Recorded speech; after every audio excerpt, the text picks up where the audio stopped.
Ketika Anandi datang menemui orang-orang yang bertugas untuk meninjau tempat di mana sebuah bangunan bendungan akan dibangun di Jaitsar, Anandi menjelaskan kepada orang itu tentang rancangan bendungan yang akan mereka kerjakan di tempat ini.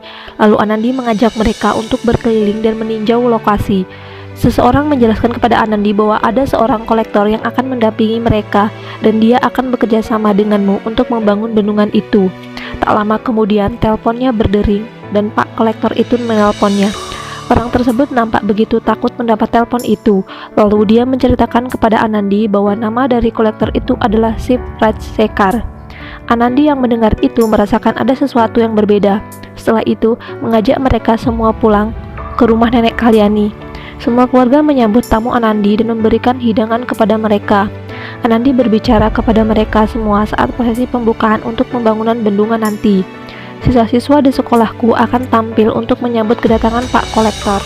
Byron lalu bertanya kepada mereka tentang kolektor baru. Kami mendengar bahwa dia adalah orang yang sangat berdedikasi dan selalu memeriksa pekerjaannya.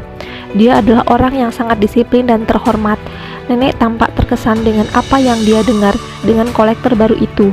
Lalu Anandi meyakinkan bahwa semuanya pasti akan ditangani dengan tepat waktu. Nenek memberitahu Anandi bahwa meskipun dia percaya kepadanya untuk tetap memastikan bahwa festival itu sukses besar, nenek berkata bahwa kolektor itu tampak seperti orang yang sangat ketat.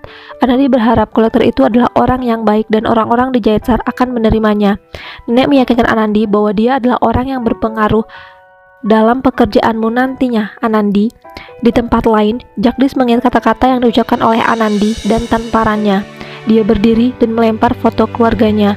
Gauri yang datang senang melihat itu, namun ia berpura-pura bertanya kepada Jagdish, apa yang terjadi denganmu, Jagdish? Mengapa kau melemparkan foto keluargamu? Jagdish mengatakan, aku tidak menginginkan mereka lagi. Aku tidak ingin memiliki hubungan dengan mereka. Lalu Gauri menambahkan bahwa mereka tidak kita butuhkan. Kita hanya cukup hidup untuk satu sama lain saja. Dan kau tidak memerlukan bantuan dari mereka. Gauri memberitahu Jagdish tentang hari pertamanya bekerja, dan dia hanya dijadikan sebagai asisten, namun dia tidak menghiraukan. Di Jaitsar, beberapa pedagang datang ke rumah nenek, lalu nenek memanggil Anandi dan Gena untuk memilih apa yang akan mereka kenakan besok untuk festival. Nenek mengatakan kepada Anandi untuk membeli sesuatu yang bagus agar bisa digunakan untuk festival. Di malam hari, Anandi sedang menceritakan dongeng kepada anak-anak tentang kisah pangeran penunggang kuda yang misterius. Pangeran itu selalu menutupi wajahnya dengan topeng sehingga tidak ada yang bisa mengenalinya. Namun yang mereka pangeran tahu, pangeran itu adalah berhati baik dan penunggang tercepat. Pangeran itu juga memiliki pasangan seorang putri yang sangat cantik dan selalu membuatnya bahagia. Tak lama kemudian, anak-anak pun tertidur sebelum Anandi menyelesaikan cerita dongengnya. Anandi mematikan lampu dan berbaring untuk tidur. Di siang hari, Anandi sedang duduk. Tiba-tiba terdengar seorang pria menunggangi kuda. Pria itu mendekati ke arahnya, dan Anandi berdiri untuk melihat pria tersebut. Anandi seolah tidak sabar dan penasaran untuk melihat wajah pria itu. Namun saat dia mendekat, sari Anandi tertiup angin, sehingga Anandi tidak bisa melihat wajah pria itu. Tiba-tiba, Anandi terbangun dan ternyata semua itu hanyalah sebuah mimpi. Anandi pun bertanya-tanya, siapa pria dalam mimpinya itu? Keesokan paginya, Anandi telah siap dan didandani secara khusus untuk upacara festival penghargaan bagi dirinya. Nenek yang melihat Anandi menjadi emosional mengingat bagaimana dia datang untuk pertama kalinya sebagai seorang pengantin anak di rumahnya. Setelah itu, Anandi dan semuanya berdoa di hadapan Dewi. Lalu Anandi meminta berkat kepada semua orang. Sementara itu, kerumunan besar telah berkumpul di luar rumah. Mereka begitu gembira menyambut Anandi dan menampilkan musik.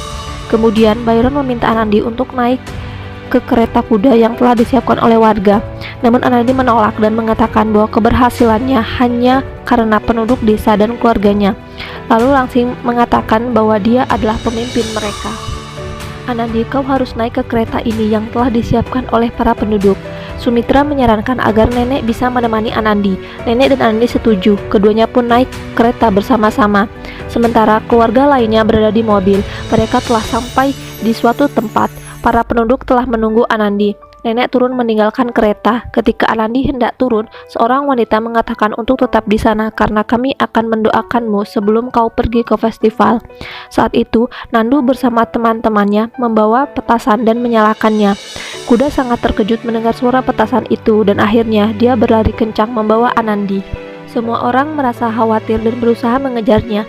Anandi merasa takut dan meminta tolong kepada mereka. Namun orang-orang tidak berhasil untuk mencapai kereta kuda itu. Akhirnya mereka memutuskan untuk membawa mobil. Sementara kereta kuda terus berlari kencang membawa Anandi. Anandi berusaha mengambil tali untuk mengendalikan kuda, namun dia tidak berhasil karena berada di belakang. Anandi hampir saja terjatuh, sementara kuda itu terus berlari membawanya pergi. Ia meminta tolong, namun tidak ada seorang pun di sana. Kemudian ada sebuah mobil mengikutinya di belakang. Anandi berteriak kepada orang itu untuk menolongnya dan menghentikan kuda ini. Mobil itu berjalan beriringan dengan kereta kuda. Anandi terus meminta tolong kepadanya.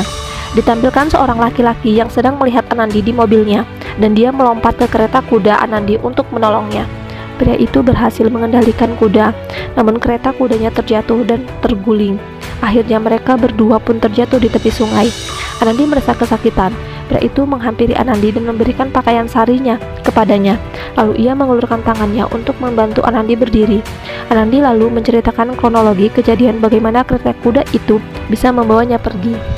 Pria itu mengatakan tidak memiliki kendaraan untuk pergi ke Mela. Kemudian dia melihat kuda yang tadi ada di sana. Dia menghampiri kuda itu dan membisikkan sesuatu kepadanya. Lalu ia berkata kepada Anandi, kita harus memiliki pilihan lain selain menunggangi kuda ini. Ia meminta Anandi untuk segera datang dan pergi bersamanya. Pria itu bertanya kepada Anandi siapa namanya. Anandi mengatakan dia adalah Anandi. Anandi merasa penasaran apa yang dia katakan untuk menenangkan kuda itu.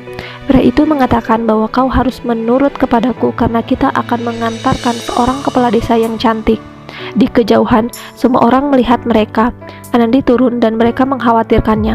Anandi mengatakan bahwa aku telah diselamatkan oleh seorang orang asing. Nenek berterima kasih kepada Dewi, tapi sebelum dia berterima kasih kepada orang asing itu, orang itu telah menghilang.